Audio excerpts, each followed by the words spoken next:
Race number 5 at Belmont Park. It's over the 2200 metres mark. The replay we're about to take a look at. We questioned on that day if the rail was off. Well, that was blown out of the water pretty quickly. Yeah, absolutely devastating performance here by Jatumi, beating Verdelho Blue in there for second. Top of the bend, Verdelho Blue led Dane Finn. Schooner Capo Doro still grinding on the fence now. Jatumi gets that rails run at the 300. Verdelho Blue quickly pounced upon by Jatumi down on the rail. Warwick scraping Dulux at the 200. Shot through, grabbed the lead, kicked away from Verdelho Blue. Schooner Rosewood Hill. Capo Doro is battling away, but this has been a perfect ride by Lucy. And coming away, Jatumi's going to blow them away. Jatumi. Brilliant performance there by Jatumi. Just attacked the line strongly, kicked away, and even the win had more merit because Lucy Warwick has said on numerous occasions this horse needs to be ridden cold and run on strongly. Now, she was worried even through the run that she had sat too close, and that may hinder the chance of this horse winning, but just showed his strength. Now, soft track, as we saw, no issue there. 5 attempts for 4 placings.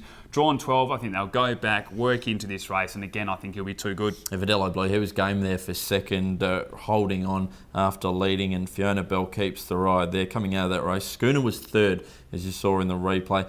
Really nice form race, but also Danehill's Daughter racing in really good form, looking for 3 in a row, and we saw Election get the money in soft going 2 starts ago. He'll relish the conditions on Saturday. Yeah, they're interesting runners, aren't they? Election and also Danehill's Daughter. Now, Danehill's Daughter just got up last night, winning by a long neck. Power Packed racing at Northam. The jockey was fined on that occasion for breaching the whip by a fair few on that occasion as well. But Election, another one that does get through these conditions well. Beaten 6 lengths by Bite Crease. Small concern for mine has had 1 run of the distance and unplaced. So I'd rather go with these proven form lines, and I'll tip number 2, Jatumi on top, from 1 Verdelho Blue, 12 Schooner and 5 Gangbuster. 2 at Jatumi on top for me as well, Adam, from number 7 Danehill's Daughter, 6 Election, and number 4 Corallabek. Race number 6 at Belmont Park. It's over the 1400 metres, and Mark, the replay horse we're going to take a look at now. I know we're both pretty keen on this. Jockey change for a guy that knows his horse really well, and the wide barrier, which, as we said, by this time of day may be beneficial. Absolutely. Fire Detonator is the replay horse, of course, comes out of that Election race. Election went through very quickly. Well, he's taken the short way, so did Indy Pacific to follow him through, and they've gone to the front. It's Election clear, bounded away at the 200 metre mark from Middle Earth. Indy Pacific, Phantom Choice, Travelling, Bergantina, Rare Coin, Fire Detonator. 100 left to go. Election's the leader, a length and a half in front. I think he's got their measure, and it's Election. Too good for them. Election comes away from Indy Pacific. Didn't mind the performance there by, of course, Fire Detonator running on strongly. Now, Stephen Parnham took the ride on that occasion. Normally, Alan Kennedy does ride. He gets back on board here. I think the form lines are good enough, especially the run before around Goma Whipple, and this is only a moderate bunch, so I think working into that 3 wide line, attacking the line strongly, I think Fire Detonator can play a big part in this. Yeah, the form lines are good enough for this, Adam. You mentioned there Goma Whipple and Election. That's very strong form lines.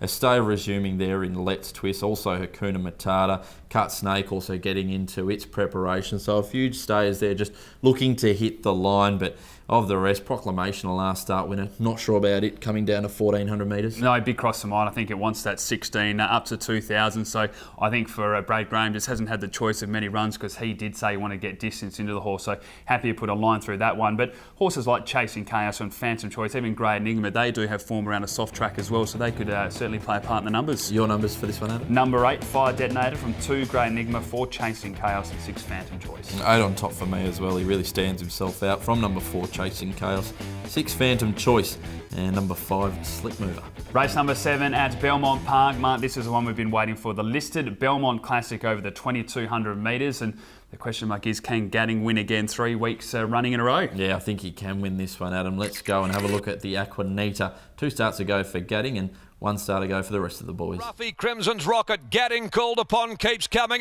and Parnham lets Variation down as well. He's breathing down Gadding's neck, 200 left to go. It's Gadding. Variation, though, levels up with him. Variation hits the lead from Gadding. Western Temple, Jackpot Prince running on. Variation in front, though, from Gadding, Western Temple, and here's another one for Variation. Variation. Yeah, as we could see there, Gadding was a bit of a tough run through those late stages and did just fade played out late. Western Temple, brilliant performance there, finishing second. Jackpot Prince as well, running into third. For mine though, when you see a horse have to do that much work and still only go down by the 1.3 lengths, I think we know what the favourite's going to be here. Backed it up last start with a really good run behind, or beating Rosewood Hill. I think it just drops back here from that wide gate, gets into the 3 wide line, and should be too strong for this field. Yeah, Jackpot Prince was very, very good on that occasion as well, and of course the winner variation likely to be the 3-year-old of the season. Taxigano led them up on that occasion. He's one that'll improve third up, and Fred Kersey will have him rock hard fit. Yeah, exactly. It's one of his abilities, isn't it? Didn't normally lead this galloper, but found itself out in front. And as I said, was pretty impressed with the way that it continued to battle on all the way to the line. So it's one that could jump out of the page and play a part in the 4. But the fillies are the interesting ones as well, whether they can match up. Fontainebleau found herself in front and was able to win the Oaks. I think they'll try to look for a bit of cover. But horses like Elegant Blast ran on strongly. Persian Princess and Fast as the Wind, they're very honest as well. Absolutely. Elegant Blast just wanted to lug in the whole way up the straight. But I think Justin Warwick would have ironed that out. Persian Princess, trained by Al Matthews, can train a stayer. Fast as the Wind, as you mentioned, a quirky horse we were speaking about off air. If you see Clint Johnson Porter, if you go back and have a look at the Oaks replay, Clint Johnson Porter hit her. She looked like she was going to run second for all money. Hit her with the whip. She just swished her tail and said, nah, that'll do me. But she's definitely one that can improve, Adam. But in a race where Gadding is a 90 rater and the next best is 72 rating, it looks very, very hard to beat. Your numbers? Yeah, he's got the rating for a reason. Number 1 on top for me, Gadding, from 2 Western Temple, 4 Jackpot Prince and 11 Elegant Blast. Yeah, 1 on top for me too, Adam. Gadding from number 10 Fontainebleau, the Oaks winner. Number 4 Jackpot Prince and 11 Elegant Blast. Final race of the day at Belmont Park is a 72 plus event over the 1600 metres. A very competitive way to finish as well, Mark, because a lot of these have been going head to head. Yeah, they have. Luke's Gold's been off for a little while, about a month, but we'll have a look at his last start win. Made its move on the outside to come after Ros Martini. Gloryland was gone. Helm's Gate is coming through. Luke's Gold is putting in down the outside as well. And then Astronomite, who's coming through now in the middle, and Stocks, but it's Luke's Gold. Wide out, racing up with Stocks coming after Luke's Gold. And then Astronomite, but it's Luke's Gold with a head in front. Trying hard, Stocks, it's coming now. Stocks, Luke's Gold just in front, and Luke's Gold is... Really good performance here by Luke's Gold. Just got the nice card up from Astronomite and finished it off well. And of course, we've seen Stocks come out and win since. So those form lines have really held up. I thought it was a good performance as well by Astronomite on that occasion. It gets a 2.5 kilo swing here. It has had the stable change, goes to Martin Allen now. This horse is much better than it had been showing. Whether it just needed a change of environment or whether it said enough's enough, we're going to find out.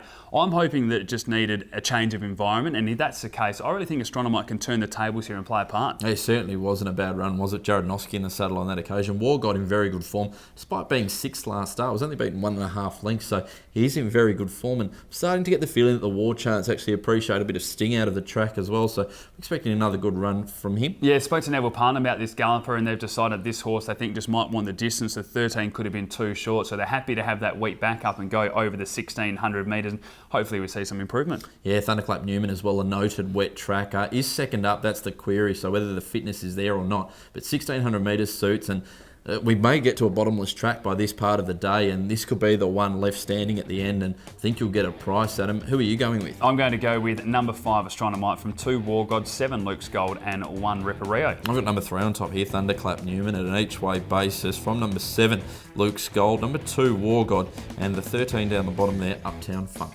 Time now to turn our attention to the best bets of the card, and Mark, I'm going to go with race 5, number 2 Jatumi, and race 7, number 1 Gadding, hoping the 2200 metres can provide some winners. Yes, I'm going with Gadding as well, Adam, as well as Fied Detonator in race number 6, number 8 there. As we always do say, you can follow us on social media. You can see that on screen at the moment. PerthRacing.com.au for all of your event information, and also our YouTube channel. On behalf of both of us, hopefully found you plenty of winners.